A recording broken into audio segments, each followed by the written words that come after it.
Economía en France 24, me acompaña en el estudio Luis Méndez. Luis, buenas noches, bienvenido. Empecemos a hablar de la medida arancelaria que entró en vigor a partir de hoy, que empieza a dar forma además a las acciones para equilibrar la balanza en el aspecto. ¿Qué harán en torno a ese tema esos países?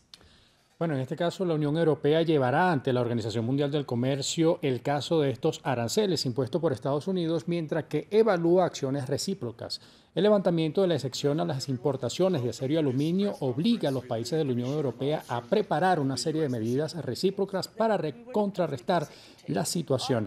La comisaria europea de Comercio, Cecilia Malmström, anunció que acudirá a la Organización Mundial del Comercio para llevar el caso de los aranceles impuestos por Estados Unidos, pero también la violación de derechos a la propiedad intelectual por parte de China. Con esto, el bloque europeo busca un comercio basado en normas. Por su parte, en México y Canadá también se alistan medidas en contra de los Estados Unidos. México ya anunció medidas recíprocas y establecerá aranceles por el orden de los 4.000 millones de dólares. Canadá hará lo propio y establecerá sanciones por un monto superior a los 12.000 millones de dólares. Luis, y las medidas proteccionistas del presidente Donald Trump han traído como consecuencia que por 2 meses consecutivos se ha reducido el empleo en Estados Unidos.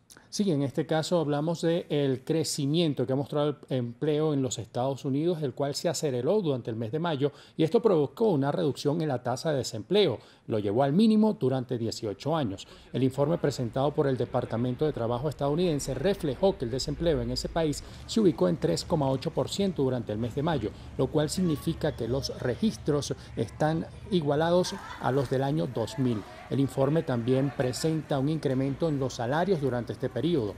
En números generales, la economía estadounidense pudo crear 15.000 empleos por encima de los reportados en los meses de marzo y abril. La reducción de un punto porcentual permitió mostrar niveles de desempleo que no se observaban desde hace más de 50 años. Noticias de Venezuela porque honró una significativa deuda para poder liberar la garantía de una reserva de oro que se encontraba en el Citibank en Estados Unidos. Sí, estamos hablando de 172 millones de dólares los que canceló el gobierno de Venezuela para recuperar la cantidad de oro que se encontraba en garantía. De acuerdo con la agencia de noticias Reuters, el Banco Central de Venezuela canceló durante el mes de abril esa cantidad de dinero para recuperar 450.000 onzas de oro que se encontraban en garantía tras una operación de canje. La acción se llevó a cabo pese a las sanciones impuestas por el gobierno de Estados Unidos. Hay que destacar que el texto presentado por la agencia de noticias Reuters refiere que entre el año 2014 y 2016 el Banco Central venezolano negoció con la banca global préstamos los cuales sustentó por una porción de lingotes de oro. La estrategia permitió al país caribeño conseguir liquidez ante el desplome de los precios del petróleo. Los datos del Fondo Monetario Internacional reflejan que para el mes de enero Venezuela poseía una reserva de oro por el orden de los 152 toneladas en su mínimo en décadas.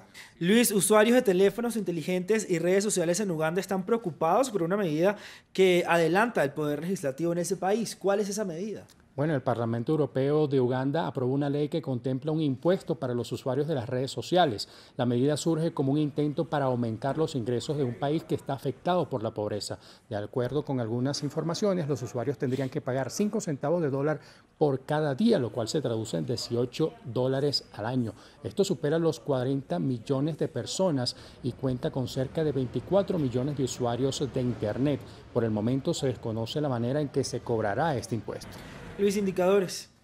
Bueno, los indicadores el día de hoy, los mercados se recuperaron luego del día de ayer. En este caso hay que destacar lo que es los tres principales indicadores de Estados Unidos, los cuales cerraron todos con números positivos. También en Europa hubo una recuperación significativa. También París logró recuperarse luego de 10 consecutivos cerrando en rojo. Quien no pudo cerrar de buena manera fue el Nikkei japonés. En Latinoamérica hubo cierres mixtos durante la jornada. México mostró recuperación después del día de ayer. Argentina cae, protestas en ese país obligaron a esta reducción y en Chile y Lima también entonces presentaron números significativos. Brevemente, cifra al día. 3.750 millones de euros es la multa que podría recibir la empresa Daimler, la fabricante de Mercedes-Benz, por el uso ilícito de un sistema de limpieza de emisiones de gas. Gracias, Luis, por toda la información económica como siempre. Buenas noches. A ustedes, gracias. Continúe con nosotros. Esto es France 24.